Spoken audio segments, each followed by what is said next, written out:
बिस्मिल्लाहिर्रहमानिर्रहीम। हज़रत मुआविया इब्न हकम रज़ी अल्लाह तआला अन्हु फरमाते हैं कि एक दिन में हम लोग रसूलुल्लाह सल्लल्लाहु अलैहि वसल्लम के साथ नमाज़ पढ़ रहे थे तो एक आदमी को छींक आई, आपसा नमाज में किसी को छींक आई। फ़क़ुल्तु, तो मैंने नमाज में कहा यरहमुकल्लाह। तो फरमानिल कौमु बिअब्सारिहिम, लोगों ने मुझको घूर घूर के देखना शुरू कर दिया। लोगों ने नज़रों के तीर मुझ पर मारे। इसका लफ्ज़ी तर्जुमा है रवानी, मुझे तीर मारा, बिअब्सारिहिम, अपनी निगाहों से, यानी घूर के देखा। फ़क़ुल्तु, तो मैंने कहा वासुक ल उम्मया, मेरी माँ मुझे रोए, मा शानुकुम तंजुरून इलैया, ये इस तरह क्यों मुझे देख रहे हो तुम, ये नमाज में सारी बातचीत हो रही है। फ़जालू यज़रिबून बिअयदीहिम अला अफ़ख़ाज़िहिम, तो उन्होंने अपने हाथ अपनी रानों पर मारने शुरू कर दिए। तो मैं समझ गया कि फ़लम्मा रअयतुहुम, जब मैंने समझ लिया कि अन्नहुम युसम्मितूननी, कि ये लोग मुझे खामोश करना चाह रहे हैं, लाकिन्नी सकत्तु, तो मैं भी खामोश हो गया।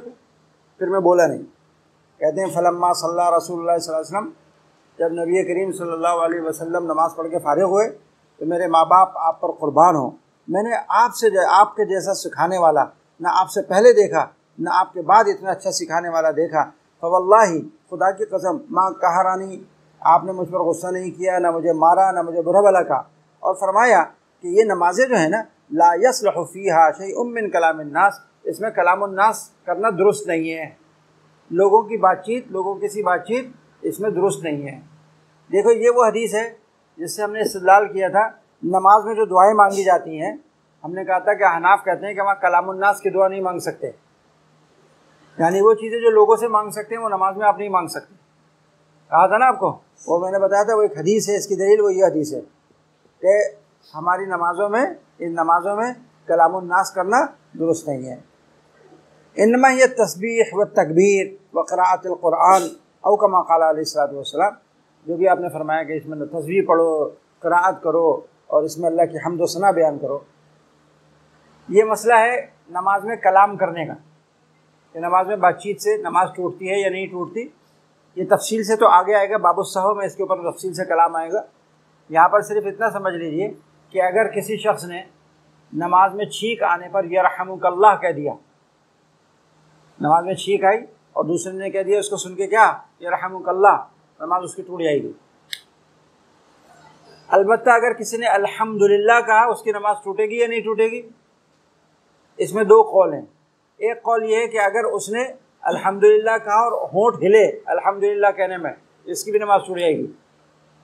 और दूसरा कौल ये है कि इस तरह से कहने से नमाज, अल्हम्दुलिल्लाह कहने से नमाज नहीं टूटेगी। और फतवा दूसरे कौल पर है। क्यों नहीं टूटेगी? इसलिए कि नमाज में इन्नमा हिया अत-तस्बीह व तहमीद, अल्हम्दुलिल्लाह तो तहमीद है ना, इसलिए इसकी नमाज नहीं टूटेगी। चलें आगे फरमा रहे हैं, या रसूल अल्लाह, मैंने अर्ज़ किया या रसूल अल्लाह, इन्नी हदीसु अहदिन बिजाहिलिया, मैं अभी अभी कुफ्र से इस्लाम में आया हूँ, ताज़ा कुफ्र से इस्लाम में आया हूँ। जाहिलिया से मुराद यहाँ कुफ्र है। वक़द जाअनल्लाहु बिल इस्लाम, और सूरत हाल ये है कि अल्लाह पाक ने हमें इस्लाम की नेमत अता फरमा दी है। अल्लाह पाक हमें इस्लाम की दौलत से सरफराज कर दिया। तो वह इन्ना रिजालन, ज़माने जाहिलियत में, कुफ्र के ज़माने में, हम में कुछ लोग थे यातूनल कुहान, वो काहिनों के पास जाते थे। तो आपने फरमाया फ़ला तातिहिम, तुम मत जाना उनके पास, इस्लाम इससे मना करता है। काहिन कौन होते थे? काहिन वो होते थे जो मुस्तक़बिल की खबर दिया करते थे, आइंदा क्या होने वाला है। उनके पास शयातीन आया करते थे, और वो शयातीन वो होते थे जो आसमानों पे फरिश्तों के कंसुए लेने के लिए जाते थे, कान लगा के बात सुनने के लिए जाते थे। एक बात उनको वहाँ से सुनने को मिलती थी, उसमें 100 अपनी तरफ से मिला के काहिन को आगे बता दिया करते थे। वो काहिन जो है लोगों को 100 बातें बताया करता था, उसमें से एक बात सच हो जाती थी, 99 झूठ होती थी। तो इस एक सच बात की वजह से लोग उसके मुतक़िद हो जाते थे और कहते थे कि भाई वाकई इसने ये बताया था, ऐसा हो गया। तो उसकी दुकानदारी चलती थी उससे। समझ भाई बात? तो आपने फरमाया ये जो तरीक़ा था काफिरों का ज़माने जाहिलियत का, ला तातिहिम, तुम उनके पास नहीं जाना। लिहाजा इस्लाम में काहिनों के पास जो मुस्तक़बिल की खबर दे, जो ये बताए कि आइंदा क्या होने वाला है किसी के साथ, उसके पास जाना हराम है। वो काहिन है। जो मुस्तक़बिल की खबर दे वो कौन है?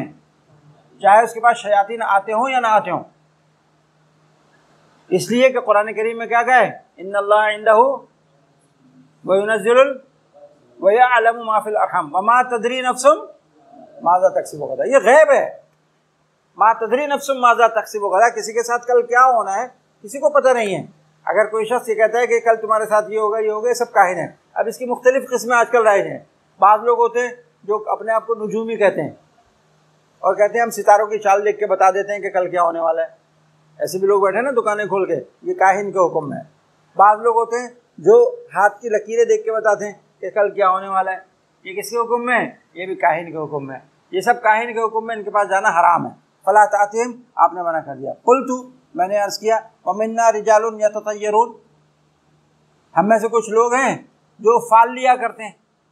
ततय्युर के असल में तो माना है चिड़िया उड़ाना, परिंदा उड़ाने के हैं। ततय्युर के माना क्या है, ये तायर से निकला है, इसके माना परिंदे उड़ाना। अहले जाहिलियत की आदत ये थी कि जब किसी अहम काम से निकलते थे तो घर से बाहर निकल के जो दरख्त सामने आता था उसमें परिंदे को उड़ाते थे, शू शू करके परिंदे को उड़ाते थे। अगर परिंदे दाएं तरफ उड़ गया तो कहते थे भाई हमारा काम हो जाएगा, ये तो बड़ी अच्छी अलामत है, और जाके काम करते थे। और अगर बाएं तरफ उड़ गया तो कहते थे हमारा काम नहीं होगा, और फिर वापस घर में आ जाते थे। तो ये पूछ रहे हैं कि ये ततय्युर, फाल लेना कि काम होगा या नहीं होगा, अच्छी या बुरी फाल लेना, इसका क्या हुक्म है? ये भी हम लोग ज़माने जाहिलियत में करते थे। तो आपने फरमाया इसकी कोई हकीकत नहीं है। ज़ाका शैउन, ये तो एक ऐसी बेअसल चीज़ है, यजीदुनहु फी सुदूरिहिम, जो उन्होंने अपने दिलों के अंदर घड़ लिए। फला यसुद्दन्नहुम, इसकी वजह से किसी काम से रुकना नहीं चाहिए। समझ में आ गई बात? बहुत से लोग होते हैं ना, सामने से बिल्ली रास्ता काट गई, कहते हैं काम नहीं होगा, वापस चले जाते हैं। या घर में से निकले, ठोकर लगी, कहते हैं काम नहीं होगा, वापस चले गए। ये तो तुम्हारे दिलों में आने वाले वसाविस और ख्यालात हैं, इसकी वजह से तुम्हारा काम रुक जाए और तुम काम ना करो, ऐसा नहीं होना चाहिए। लिहाजा फाल वगैरह भी, बुरी फाल भी दुरुस्त नहीं है। अब इसमें तफसील समझ लीजिए। फाल जो है ना, इसकी दो किस्में हैं, एक है अच्छी फाल लेना और एक है बुरी फाल लेना। कोई काम ऐसा सामने आ गया जिसमें इशारा था अच्छा का अच्छा, तो अच्छा इशारा किसी चीज़ से लेकर काम को कर जाना, ये तो रसूलुल्लाह सल्लल्लाहु अलैहि वसल्लम की सुन्नत है, आप ऐसे ही किया करते थे। लेकिन अगर कोई ऐसा काम सामने आया जिसकी वजह से दिल में ख्याल आ रहा है कि ये अच्छा नहीं है, मेरा काम नहीं होगा, इसकी वजह से रुकना नहीं चाहिए, तो अच्छी फाल लेना साबित है, बुरी फाल लेना साबित नहीं है। चुनांचे आपने सुलह हुदैबिया के वाक़े में पढ़ेंगे कि जब कुफ़ार की तरफ से बातचीत करने के लिए मुख्तलिफ लोग आ रहे थे, तो एक आदमी आया, उसका नाम था सुहैल। क्या नाम था उसका? सुहैल। काफिरों का नुमाइंदा बन के आया था। उसको देख के आप सल्लल्लाहु अलैहि वसल्लम ने फरमाया कि अब सुहैल आया है तो इसकी वजह से अल्लाह ताला सहलल्लाहुल अम्र, अल्लाह ताला मामला तुम्हारा आसान कर देगा। अब ये क्या है? ये अच्छी फाल ली आपने, तो नहीं बात। लेकिन बुरी फाल, इसे आपने फरमाया ला यसुद्दन्नहुम, कोई ऐसा काम नामुनासिब सामने आ जाए उसकी वजह से काम से नहीं रुकना चाहिए, यानी बुरी फाल नहीं लेनी चाहिए। समझ में आ गई बात? आगे चलिए। फिर फरमाया कुल्तु, फरमाते मैंने अर्ज़ किया, व मिन्ना रिजालुन यख़ुत्तून, हम में से कुछ लोग थे जो जायचा बनाया करते थे। जायचा समझते हो ना, यानी लकीरें खींच के उसके अंदर हिसाब किताब करके और मुस्तकबिल की खबर दिया करते थे। जायचा नवीसी जिसको कहते हैं। तो रसूलुल्लाह सल्लल्लाहु अलैहि वसल्लम फरमाया काना नबियुम मिनल अंबिया यख़ुत, ये इल्म पिछले नबियों में से एक नबी का है, उनको दिया गया था। हज़रत इदरीस अलैहिस्सलाम, हज़रत दानियाल, दोनों का नाम आता है रिवायात में कि इनमें से किसी को ये इल्म दिया गया था कि वो जायचा बना के मुस्तक़बिल के हालात को मालूम कर दिया करते थे। आपने फरमाया फमन वाफ़क़ ख़त्तहु फ़ज़ाक, अब अगर किसी को हज़रत दानियाल अलैहिस्सलाम जैसा जायचा बनाना आता है, फ़ज़ाका, तो उसके लिए बनाना जायज़ है, तो बना लिया करे। ये क्या है? ये तालीक़ बिल मुहाल है। ज़ाहिर है वो इल्म दुनिया से मिट गया, अब वो दुनिया में वो इल्म बाकी नहीं है, वो दुनिया से मिट चुका है। तो फमन वाफ़क़ ख़त्तहु का मतलब ये हुआ, ये तालीक़ बिल मुहाल हो रही है कि अब दुनिया में उस इल्म का कोई जानने वाला है ही नहीं। जब है ही नहीं तो किसी का ख़त हज़रत दानियाल के ख़त के जैसा हो सकेगा? नहीं हो सकेगा। लिहाजा किसी के लिए ऐसा करना जायज़ नहीं है।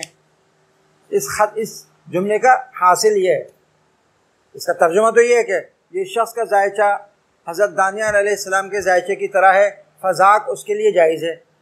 दूसरा मतलब क्या हुआ, और जिसका ऐसा जायचा नहीं है उसके लिए जायज़ नहीं है। और दुनिया में हज़रत दनियान अलैहिस्सलाम का वो इल्म जो दिया गया था अब मिट चुका है, लिहाजा अब किसी के पास ऐसा इल्म है ही नहीं तो किसी के लिए जायचा बनाना भी जायज़ नहीं है।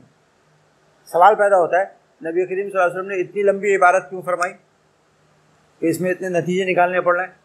सीधा सीधा फरमा देते कि ला यजूज़, समझ में आ रही बात, सीधा सीधा क्या कह देते हैं, ला यजूज़, जायज़ नहीं है ऐसा करना। तो उलमा ने फरमाया ये अदब सिखाया आप सल्लल्लाहु अलैहि वसल्लम ने। अगर ला यजूज़ कह देते मुतलक़न तो एक नबी की तरफ एक नाजायज़ काम की निस्बत हो जाती नहीं हो जाती कि नबी ने भी एक नाजायज़ काम किया। तो अदब का तकाजा पेश नज़र रखा कि नबी ये काम करते थे, असल में ये काम जायज़ नाजायज़ नहीं था, असल में तो ये जायज़ था क्योंकि नबी को दिया गया था, लेकिन हमारे लिए नाजायज़ है क्योंकि हमें वो इल्म है ही नहीं, ये इल्म दुनिया से उठ चुका है। तो अदब सिखाया है उम्मत को कि देखो किसी बड़े की तरफ किसी काम की इस तरीके से ईहामन भी इशारतन भी ऐसी निस्बत नहीं करनी चाहिए जिससे बेअदबी का शायबा हो। इसलिए आपने इतना लंबा जवाब दिया कि अगर किसी का ख़त हज़रत दानियाल के ख़त जैसा है तो वज़ाक उसके लिए जायज़ है और जिसका नहीं है तो उसके लिए जायज़ नहीं। हज़रत अब्दुल्लाह इब्न मसूद रज़ियल्लाहु ताला अन्हु फरमाते हैं कि हम रसूलुल्लाह सल्लल्लाहु अलैहि वसल्लम को नमाज में सलाम किया करते थे तो आप हमें जवाब भी दिया करते थे। फिर जब हम नजाशी के पास से वापस आए तो हमने आपको सलाम किया, आपने हमें जवाब नहीं दिया। तो हमने अर्ज़ किया या रसूलल्लाह, हम आपको पहले नमाज में सलाम किया करते थे तो आप हमें जवाब दिए करते थे। आपने फरमाया इन्ना फ़िस्सलाति लशुग़ला, अब नमाज ही में मशगूलियत का हुक्म दिया गया है, दूसरे कामों से हमें रोक दिया गया है।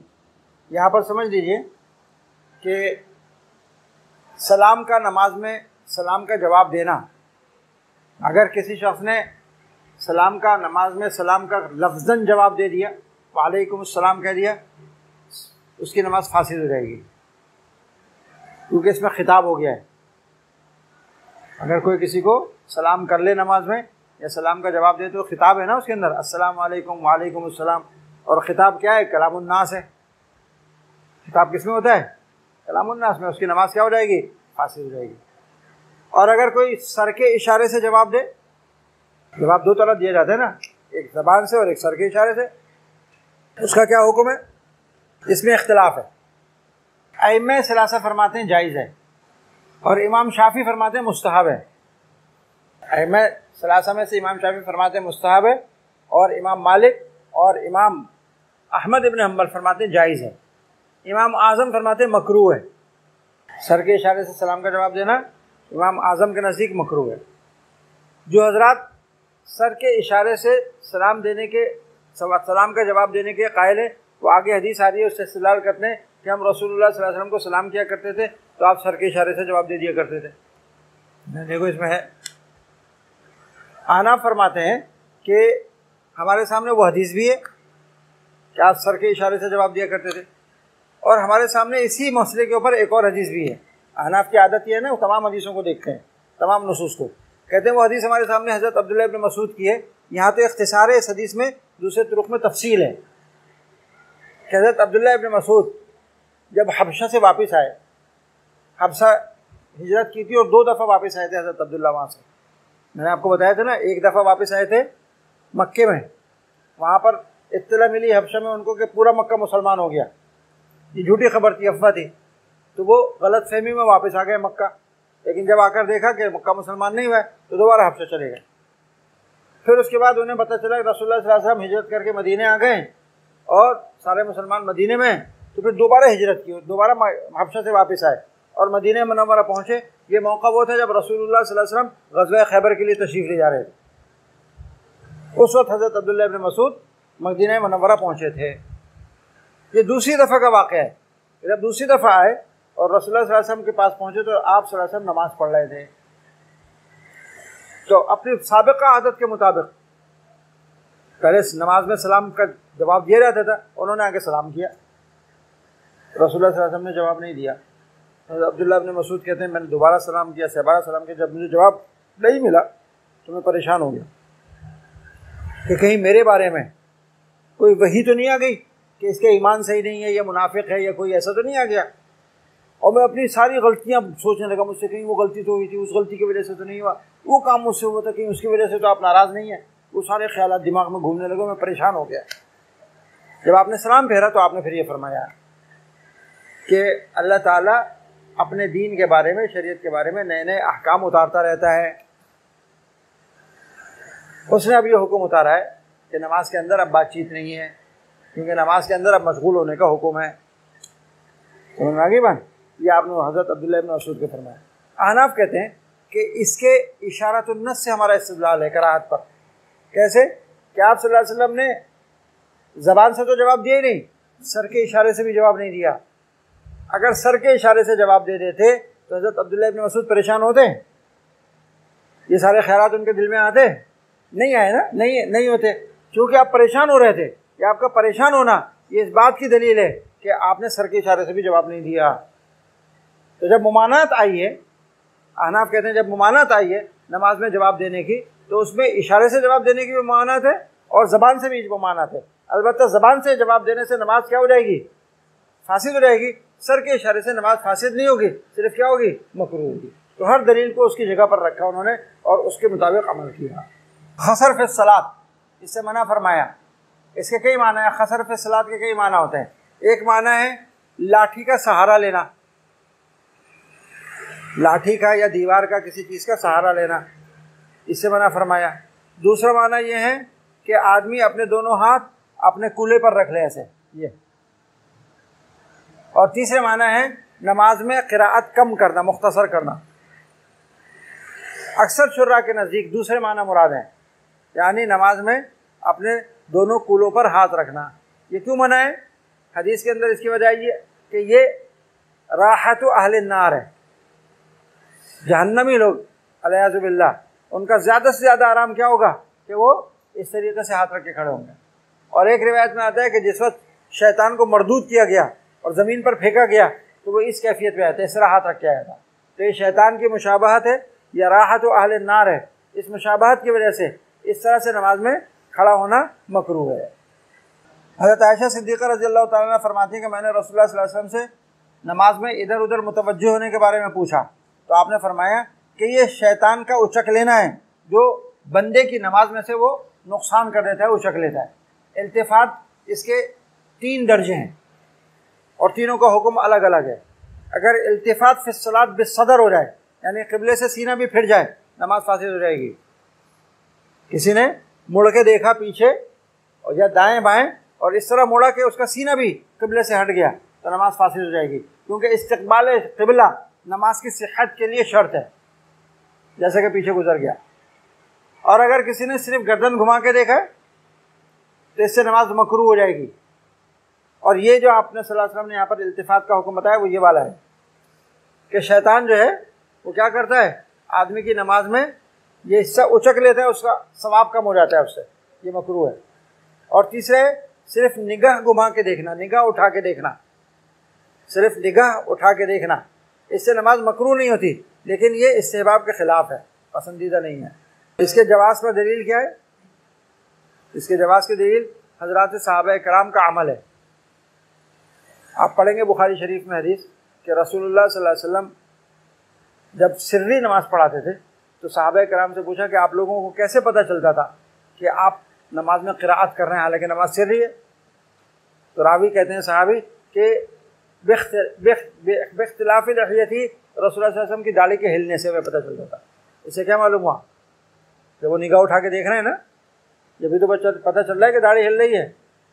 और जाहिर है इसके ऊपर कोई नकीर नहीं थी, सहाबा कराम ये अमल कर रहे हैं, उसके ऊपर नकीर नहीं हो रही है, तो ये जायज़ है, लेकिन पसंदीदा नहीं है। बिला वजह नहीं करना चाहिए, बिला ज़रूरत निगाह उठा के इधर उधर नहीं देखना चाहिए। कोई ज़रूरत है एक आध दफ़ा निगाह उठा के देख ली तो कोई हरज नहीं है उसमें। इसी तरह रसूलुल्लाह सल्लल्लाहु अलैहि वसल्लम की सलातुल कुसूफ आप पढ़ेंगे इसमें कि आपने फरमाया सामने दीवार में मुझे जन्नत और जहन्नम दिखाई गई, तो आपने निगाह उठा के देखा जब भी तो दिखाई गई। समझ में आई बात? जैसे क्या मालूम हुआ, अगर किसी ज़रूरत की वजह से सिर्फ निगाह उठा के देख रहे हैं या निगाह से इधर उधर कनखियों से देख रहे हैं, इसकी गुंजाइश है, लेकिन बिला ज़रूरत नहीं होनी चाहिए। बिला ज़रूरत किया तो ये मंदूब नहीं है, पसंदीदा नहीं है। ज़रूरत से किया तो जायज़ है, नमाज में कोई कराहत नहीं आती। हज़रत अबू क़तादा रज़ियल्लाहु ताला फरमाते हैं कि मैंने रसूलुल्लाह सल्लल्लाहु अलैहि वसल्लम को इमामत करते हुए देखा लोगों की, और हाल ये था कि हज़रत उमामा बिन्त अबिल आस जो रसूलुल्लाह सल्लल्लाहु अलैहि वसल्लम की नवासी हैं, वो आपके कंधों पर सवार थी। जब आप रुकू में जाते थे तो उनको उतार देते थे, और जब सिजदे से उठते थे तो दोबारा आदहा उनको कंधे पर सवार कर लेते थे। ये मसला समझ लीजिए कि नमाज में छोटे बच्चे को गोद में उठाना और गोद से उतारना, इस हदीस से क्या मालूम हुआ कि रसूलुल्लाह सल्लल्लाहु अलैहि वसल्लम हज़रत उमामा के साथ ऐसा किया करते थे। तो इससे फिल जुमला इतना तो मालूम हो गया कि ऐसा करना जायज़ है, लेकिन बवक्त ज़रूरत, क्योंकि पूरी ज़िंदगी में, पूरे ज़ख़ीरे हदीस में सिर्फ यही एक वाक़या मिलता है कि रसूलुल्लाह सल्लल्लाहु अलैहि वसल्लम ने बच्चे को गोद में उठाया और फिर उतार दिया। अगर ऐसा करना कोई ख़ास मकसूद सुन्नत होता तो आपसे बार बार साबित होता नहीं होता। हालांकि ज़ाहिर है आपकी नमाज में, घर में आप नमाज़ पढ़ा करते थे, आपके नमाज़ें नमाज़ियाँ वगैरह घर के अंदर हुआ करती थी, और किसी हदीस के अंदर साबित नहीं, सिर्फ इस एक वाक़े में साबित है। इससे मालूम है कि ये वाक़या आपने सिर्फ बयान जवाज़ के लिए किया है कि लोगों को शरीयत का हुक्म मालूम हो जाए कि अगर ज़रूरत है और बच्चा रो रहा है या बच्चा इधर उधर भागने का अंदेशा है, जैसे छोटे बच्चे होते हैं ना कि इधर उधर निकल जाएंगे फिर हाथ नहीं आएंगे, तो ऐसी सूरत में बच्चे को इस तरीके से गोद में लेना और गोद से उतारना कि जिसमें अमल कसीर ना हो, इसकी गुंजाइश है, लेकिन इसको मामूल नहीं बनाना चाहिए। समझ में आई बात? सवाल पैदा हुआ, शुरा ने सवाल उठाया कि नबी करीम सल्लल्लाहु अलैहि वसल्लम ने हज़रत उमामा के साथ ऐसा क्यों किया? तो उसका जवाब दिया बहुत सुने कि नबी करीम सल्लल्लाहु अलैहि वसल्लम को अपनी तमाम नवासियों में सबसे ज़्यादा मोहब्बत हज़रत उमामा से थी, और वो आपसे बहुत हिली हुई थी, आपसे बहुत मानूस थी उमामा। तो इसलिए आप सल्लल्लाहु अलैहि वसल्लम ने उनको गोद में अपनी नमाज जब पढ़ रहे थे तो उसमें ज़ाहिर है कोई और नहीं होगा, तो आपने इसलिए उनको गोद में उठा लिया। बाद में फरमाया कि गोद में उठाने का तरीका ये नहीं था कि आपने खुद उठाया, बल्कि जैसे बहुत से बच्चे होते हैं ना, तो वो झुक जाते हैं, तो सिजदे में जाते हैं तो सवार हो जाते हैं, और सवार होकर जब खड़े होते हैं नमाजी तो वो कंधे पे सवार रहते हैं, तो सिर्फ पकड़ना होता है कि वो गिरे नहीं। तो वो खुद सवार हो रही थी, खुद उतर रही थी। नबी करीम सल्लल्लाहु अलैहि वसल्लम सिर्फ उठते हुए उनको क्या कर रहे थे? संभाल रहे थे। तो ये अमल कसीर भी नहीं है, तो बहुत मामूली से काम के साथ, बहुत मामूली से अमल के साथ ऐसा हो रहा था, लिहाजा इसकी गुंजाइश है, लेकिन इसको मामूल नहीं बनाना चाहिए। बहुत से अहमक लोग इसको सुन्नत समझ के अपने बच्चों को ले आते हैं और मस्जिद में उनको गोद में उठा रहे हैं, उतार रहे हैं, उनकी नाक साफ कर रहे हैं, टोपी पहना रहे हैं, नमाज के अंदर सब कुछ हो रहा है, नमाज भी चल रही है। ये सही नहीं है। उनसे पूछो ऐसा क्यों करते हो, तो कहते हैं ये हदीस है। और ये इस्तिदलाल, ये हरकत आमतौर पर पता है कौन करता है? कोई जो एक नया फ़िरका पैदा हुआ है ना, गैर मुक़ल्लिद, वो करते हैं ऐसा। नबी करीम सल्लल्लाहु अलैहि वसल्लम ने फरमाया कि जब किसी को जमाई आए नमाज में तो उसे दबाना चाहिए जितना भी मुमकिन हो, और हा हा करके मुँह नहीं फाड़ना चाहिए। फ़इन्नमा ज़ालिका मिनश शैतान, ये जमाई जो है ना शैतान की वजह से आती है। शैतान सुस्ती तारी करता है जिससे जमाई आती है, और जब शैतान देखता है कि नमाजी ने मुंह खोला है और हा हा कर रहा है तो यज़हक मिन्हु, वो खुश होता है और हंसता है इसके ऊपर। तो इसलिए इसको दबाना चाहिए। कैसे दबाना चाहिए? बाज़ हज़रात ने फरमाया कि होंठ, अपना निचला होंठ दांतों से दबाओ, जमाई ख़त्म हो जाएगी। बाद ने फरमाया खंखारो करो, जमाई ख़त्म हो जाएगी। अल्लामा शामी रहमतुल्लाह ने लिखा कि उस वक्त सोचो कि अंबिया किराम को जमाई नहीं आती थी, क्योंकि अल्लाह अंबिया की हिफाजत की थी अल्लाह ने शैतान से ना। उस वक्त सोचो कि अंबिया किराम को जमाई नहीं आती थी, इस सोचने से तुम्हारी जमाई गायब हो जाएगी। और फरमा रहे फ़ालना हो, हमने ऐसा किया, जर्रब ना हो, हमने ऐसा किया, फवजद ना हो, हमने ऐसे ही पाया। तो ये जमाई भगाने के तरीक़े किताबों में आए। ये क़स्सा है, नबी करीम सल्लल्लाहु अलैहि वसल्लम ने फरमाया कि गुज़िश्ता रात में नमाज़ पढ़ने के लिए उठा तो एक शैतान आ गया, इब्लीस शैतान, और उसने आके मेरी नमाज को ख़राब करना चाहा, तो मैंने उसको पकड़ लिया। फ़अमकननी अल्लाहु मिन्हु, अल्लाह ने मुझे उस पर काबू दे दिया, मैंने उसको पकड़ लिया। और मैंने सोचा कि इसको मस्जिद नबवी के सुतून से बांध दूँ, सुबह को मदीने के बच्चे इसके साथ खेलेंगे। लेकिन फिर मुझे ख्याल आया कि मेरे भाई हज़रत सुलेमान अलैहिस्सलाम ने एक दुआ की थी, रब्बि हबली मुल्कन ला यंबग़ी लि अहदिन मिन बादी, या अल्लाह मुझे ऐसी हुकूमत देना कि मेरे बाद किसी और को ना मिले। तो शैतान के ऊपर, जिन्नात के ऊपर उनको हुकूमत दी गई थी। तो चूँकि मेरे इस अमल से शुबह पैदा होता कि शायद उनकी जैसी हुकूमत मुझे भी मिल गई है, तो मैंने इसलिए ये काम नहीं किया, उनकी इस दुआ की रियायत से कि कहीं उनकी दुआ की रियायत में सूरतन मुखालिफत ना हो जाए, इसलिए मैंने अदबन ऐसा नहीं किया। जब किसी को नमाज में टोकना हो, तो फल युसब्बिह, उसको चाहिए कि सुबहान अल्लाह बोले।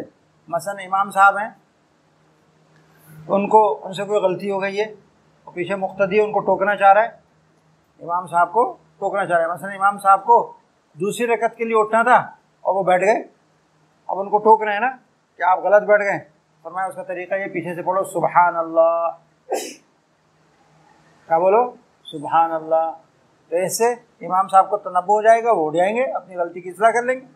या कोई नमाजी सामने से तुम्हारे गुजरना चाह रहा है, उसे पता नहीं है कोई नमाज़ पढ़ रहा है, तुम उसको टोकना चाहते हो कि भाई मैं नमाज़ पढ़ रहा हूँ, मत गुजरो सामने से, तो बोलो सुबहान अल्लाह, ज़ोर से बोल दो सुबहान अल्लाह।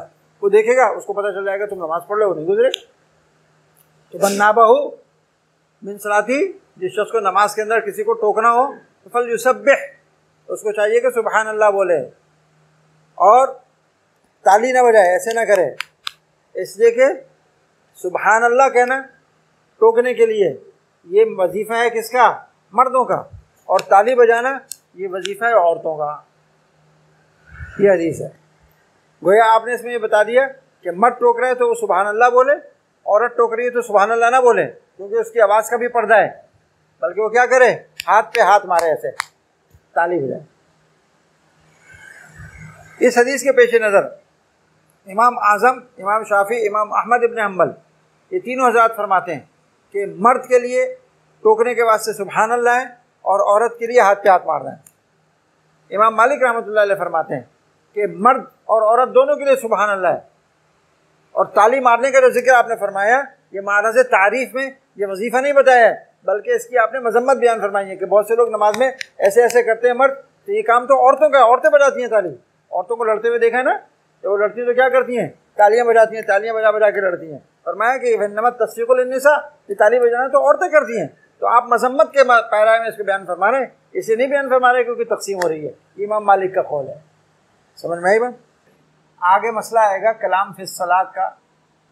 आगे मसला क्या आएगा? कलाम फिस सलात का, बाबुस साहो में। वहाँ पर हज़रात अहनाफ इससे भी इस्तिदलाल करेंगे, इस हदीस से, हज़रत इब्न उमर की इस हदीस से भी इस्तिदलाल करेंगे। वहाँ मसला ये आएगा कि कलाम फिस सलात क़ब्ल हिजरत जायज़ था और हिजरत के बाद इब्तदाई सालों में भी जायज़ था। जब कुरान करीम की आयत नाज़िल हुई क़ुमू लिल्लाहि क़ानितीन, तो ये कलाम फिस सलात मना हो गया। सही है ना? ये अहनाफ कहते हैं। अहनाफ उस पर और बहुत सारी दलीलें देंगे। एक दलील ये भी देंगे कि देखो इब्न उमर हज़रत बिलाल से पूछ रहे हैं कि नमाज में पहले कैसे इशारे से जवाब दिया जाता था। हज़रत बिलाल उनको बता रहे हैं इस तरह से इशारे से जवाब दिया जाता था। हज़रत इब्न उमर जो हैं ये सिगारे सहाबा में से हैं। जब रसूलुल्लाह सल्लल्लाहु अलैहि वसल्लम की हिजरत हुई ये नाबालिग थे, बल्कि ग़ज़वा बदर में इनको नाबालिग होने की वजह से शिरकत की इजाज़त नहीं मिली थी। ग़ज़वा उहद में भी इनको 15 साल उम्र होने की वजह से और इनका कद नापा गया जाता था, उसकी वजह से इजाज़त मिल गई थी। किस्सा मशहूर है इनका। तो ये बच्चे थे, इनको पता ही नहीं है कि इशारों से जवाब कैसे दिया जाता था। समझ में आई बात? ये बच्चे थे ना, जब तो इनको पता नहीं था कि इशारों से जवाब कैसे दिया जाते थे, इसलिए पूछ रहे हैं। हम वहाँ पर भी इससे इस्तेदलाल करेंगे, जहन में रखना। जब वज़ू करके कोई मस्जिद जाए तो मस्जिद में बैठे बैठे उंगलियों से ना खेले, तशवीक ना करे, ऐसे तशवीक। क्यों? इसलिए कि अब वो हुक्मन नमाज में ही है। अगरचे बैठा हुआ है लेकिन अल्लाह के यहाँ क्या लिखा जा रहा है? ये नमाज में है, और नमाज में तशवीक करना जायज़ है। तो इसलिए नमाज के बाहर भी नमाज के इंतज़ार में बैठे हुए आदमी को तशवीक नहीं करनी चाहिए। बिल्कुल इस तरह जिस तरह खुतबे के, जब इमाम जुमे का खुतबा देता है तो उसके बारे में क्या है, फला सलाता वला कलाम, आप कुछ ना करें, खामोशी से खुतबा सुने। क्यों? ये 2 रकात ज़ोहर की 2 रकात के एवज़ में ये खुतबा है। ज़ोहर में कितनी रकतें हैं? 4, और जुमे में कितनी है? 2। तो जुमे में 2 रकत तो नमाज है और ज़ोहर की 2 रकत के बदले में क्या है? खुतबा। तो ये खुतबे में बैठा हुआ आदमी को या नमाज में है, इसलिए इसको कलाम वगैरह से मना कर दिया गया है। तो बिल्कुल इसी तरह नमाज के इंतज़ार में बैठा हुआ आदमी नमाज में है, लिहाजा तशबीक वगैरह से उसको मना कर दिया गया। आगे वजह भी बता दी उसकी ना, फ़इन्नहु फ़ी सलात, जब तक कोई इंतज़ार नमाज के इंतज़ार में बैठा है तो वो नमाज में ही बैठा है। अज़ीरुन का अज़ीरिल मिर्जल, ऐसी आवाज़ आ रही थी घुटी घुटी, जैसे देगची में सालन पकने की आवाज़ होती है। देगची का ढकना ढका हुआ हो और अंदर सालन ठक ठक ठक ठक पकड़ा हो तो आवाज़ आती है। तो आपकी नमाज में ऐसा रो रहे थे, आपके सीने में से ऐसी आवाज़ आ रही थी जैसे देगची के अंदर सालन पकड़ाओ और उसका ढकना ढका हुआ हो, अजीर मिर्जल। रोहा चक्की, चक्की जब चलती है ना उसमें भी एक आवाज़ होती है ख़ास, तो आप सल्लल्लाहु अलैहि वसल्लम के सीने से ऐसी आवाज़ आ रही थी जैसे चक्की चलने में आवाज़ आती है रोने की वजह से। यहाँ पर समझ लीजिए, नमाज के अंदर रोना, नमाज के अंदर रोना अगर खौफ और खशियत की वजह से है तो चाहे आवाज़ से ही क्यों ना हो, नमाज में फसाद नहीं आता उससे। लेकिन अगर किसी जिस्मानी तकलीफ़ की वजह से या अपने किसी आरिस की वजह से तो बग़ैर आवाज़ के रोया तो नमाज में कोई फ़र्क नहीं पड़ता, यानी आंसू बह रहे हैं खाली, आवाज़ निकल गई तो नमाज छूट जाएगी। अगर अपनी जिस्मानी तकलीफ़ से या किसी अपने आरिस की वजह से किसी ने कोई गमनाक खबर सुनाई है उसकी वजह से रो रहा है नमाज में और आवाज़ निकल गई, आवाज़ से रो रहा है, नमाज टूट जाएगी। क्योंकि आवाज़ से रोना कलाम फिन्नास के हुक्म में, और कलाम फिन्नास से नमाज टूट जाती है। ये दो चीज़ें नमाज में अगर आ जाएं तो इसको मारना जायज़ है। क्या मतलब इसका मारना जायज़ है? इसका मतलब यह अगर बग़ैर अमल कसीर के मार सको तो नमाज भी नहीं टूटेगी। मसलन आया, आपने चमड़े के मोजे पहने हुए थे, बिच्छू आया, आपने उसको वहीं दबा दिया पाँव से, मर गया वो, तो अमल कसीर हुआ, नमाज भी नहीं टूटेगी, नमाज भी हो जाएगी और इसको भी मार सकते हैं। लेकिन अगर अमल कसीर किया उसको मारने के लिए तो नमाज तो टूट जाएगी लेकिन नमाज तोड़ने का गुनाह नहीं होगा। नमाज तो टूट जाएगी लेकिन नमाज तोड़ने का गुनाह नहीं होगा। हज़रत आयशा सिद्दीक़ा फरमाने के एक दिन मैं घर पे आई, मैंने दरवाज़ा बजाया तो रसूलुल्लाह सल्लल्लाहु अलैहि वसल्लम नमाज़ पढ़ रहे थे, तो आपने एक कदम आगे बढ़ के दरवाज़ा खोल दिया और वापस पीछे चले गए। मैं अंदर आ गई। ये उस ज़माने की बात है कि जब आप सल्लल्लाहु अलैहि वसल्लम के हुजरा मुबारक का कमरा का दरवाज़ा क़िबले की जानिब में, पीछे नहीं था, क़िबले की तरफ। इससे उलमा ने मसला निकाला कि नमाज में किसी ज़रूरत से एक या दो कदम अगर चल लिया जाए तो उससे नमाज फासिद नहीं होती, क्योंकि अमल कसीर नहीं है। हाँ, ज़्यादा चल गया, 3 कदम या उससे ज़्यादा चल गया, अब नमाज फासिद हो जाएगी क्योंकि ये अमल कसीर है। और नबी करीम सल्लल्लाहु अलैहि वसल्लम का हुजरा मुबारक आप पीछे पढ़ कर आए, इतना छोटा था कि अगर आदमी खड़े होकर नमाज़ पढ़े तो दूसरे आदमी के लेटने की जगह नहीं होती थी, और वो अगर लेटे तो सीधे करने के लिए उसको हाथ लगा के हटा के जगह बनानी पड़ती थी। तो कितना कमरा होगा? एक मुसल्ले के बकदर, एक मुसल्ले के बकदर 2 कदम होता है, आदमी 2 कदम में पहुंच जाता है। तो क़िबले की जानिब दरवाज़ा था, 2 कदम का फासला था, आपने आगे बढ़ के दरवाज़ा खोल दिया, यानी कुंडी हटा दी और वापस उस पर चले गए, तो ये अमल कलील है। इतना चल लेने से, इससे मसला निकला, इतना चलने से नमाज फासिद नहीं होती। हज़रत तल्क़ इब्न अली फरमाते हैं कि रसूलुल्लाह सल्लल्लाहु अलैहि वसल्लम ने फरमाया कि अगर तुम में से किसी का वज़ू टूट जाए नमाज में तो चाहिए उसको कि वो जाए, वज़ू करे और नमाज दोबारा लौटाए। यहाँ मसला समझ लीजिए कि अगर किसी को नमाज में हदस लाहिक हो गया तो उसका क्या हुक्म है। अगर किसी ने जानबूझ के हदस लाहिक किया, अरे जानबूझ के खारिज की, तो सब के नज़दीक बिल इत्तिफाक ऐसे शख्स का नमाज लौटाना पड़ेगी। इसको जाए, वज़ू करे और नमाज लौटाए, और कोई इसके लिए सूरत नहीं है, बिना बिना नहीं कर सकता, समझ रही बात। लेकिन अगर उसने जानबूझ के नहीं तोड़ा वज़ू, वज़ू टूट गया गैर इख्तियारी तौर पर, तो उस सूरत पे क्या हुक्म है। अइम्मा सलासा, इमाम मालिक, इमाम शाफी, इमाम अहमद इब्न हम्बल फरमाते हैं ये शख्स भी जाए, वज़ू करे और नमाज दोबारा पढ़े, फलयुइद सलात, उनके इस्तिदलाल इस हदीस से, समझ रहे हैं। इमाम आज़म रहमतुल्लाह अलैह के नज़दीक ऐसे शख्स के लिए मुस्तहब है कि नमाज दोबारा लौटाए, लेकिन बिना भी कर सकता है, बाद शराइत के साथ, बीच में कलाम ना करे, बीच में रुके नहीं, सीधा सीधा जाए, वज़ू करे और जल्दी से आए, नमाज में आकर शामिल हो जाए, तो बिना भी कर सकता है। लेकिन मुस्तहब इसके लिए क्या है कि नमाज दोबारा लौटाए। हज़रत अहनाफ, मैंने आपको बताया ना, उनका ख़ास तर्ज है कि वो किसी भी मसले पर आने वाली तमाम हदीसों पर अमल करते हैं। वो कहते हैं हमारे सामने ये हदीस भी है, फलयुइद सलाता, वो नमाज को लौटाए, और हमारे सामने वो हदीस भी है, इज़ा क़ाअ अहदुन औ रौफ़ा फलयंसरिफ वलयतवज़्ज़अ वलयब्नि अला सलाती मा लम यतकल्लम। पढ़िए ना मशहूर हदीस आपने कि अगर किसी को नाक में नक्सीर आ जाए या वज़ू टूट जाए तो फलयंसरिफ, वो जाए, वज़ू करे, मा लम यतकल्लम, बीच में बातचीत ना करे, और वापस आए, वलयब्नि अला सलाती, और बिना कर ले। अहनाफ कहते हैं हम इस पर भी अमल करेंगे, उस पर भी अमल करेंगे। फलयुईद के अमर को हम इस्तेहबाब के लिए लेंगे और मालम यतकल्लम वाली हदीस को हम जवाज़ के लिए लेंगे और दोनों हदीसों पर अमल करेंगे। समझ में आगे बात। फलयाखुज़ बिअनफ़ी, नाक पकड़ ले, या ये इशारा होगा इस बात का कि लोग समझ जाएंगे कि इसका वज़ू टूट गया और ये जा रहा है ना वज़ू करने के लिए, तो सफ़ में उसके जाने के लिए जगह बना देंगे। और वैसे ही अगर जाने लगेगा तो लोग जगह नहीं देंगे ना, कहेंगे क्यों नमाज़ तोड़ के जा रहा है। तो नाक पे हाथ रख ले ऐसे और फिर जाए ताकि लोग समझ जाएं कि इसका वज़ू टूट गया। अब यहाँ पर नाक पे हाथ क्यों रखा है, सवाल पैदा होता है। अल्लामा तीबी रहमतुल्लाह अलैह फरमाते हैं कि नाक पे हाथ रखने से तो इशारा ये लगता है कि इसको नक्सीर आ गई है। इसको क्या आ गई है? नाक पे आदमी कब हाथ रखता है ऐसे? जब खून निकल रहा हो। नक्सीर से वज़ू क्या हो जाता है? पता हो जाता है, टूट जाता है। तो नक्सीर का दिखाने के लिए उसने हाथ पे हाथ रखा है। तो सवाल पैदा होता है, अल्लामा तीबी ने सवाल उठाया कि तो झूठ है, उसको नक्सीर थोड़ी आई है, उसकी तो रीह खारिज हुई है। फिर फरमाया क्योंकि इस्तिहयान ये ऐसा कर रहा है लोगों के सामने, अपने आप को हया बाकी रखने के लिए कि जी मेरे ऊपर, मेरी इस हरकत के ऊपर पर्दा है, उसने नाक के ऊपर हाथ रखा है तो इसमें कोई क़बाहत नहीं कर सकता है। समझ में आई बात। लेकिन नाक पर हाथ रखना जिस तरह रुआफ के लिए है, इसी तरह रीह के लिए भी तो होता है।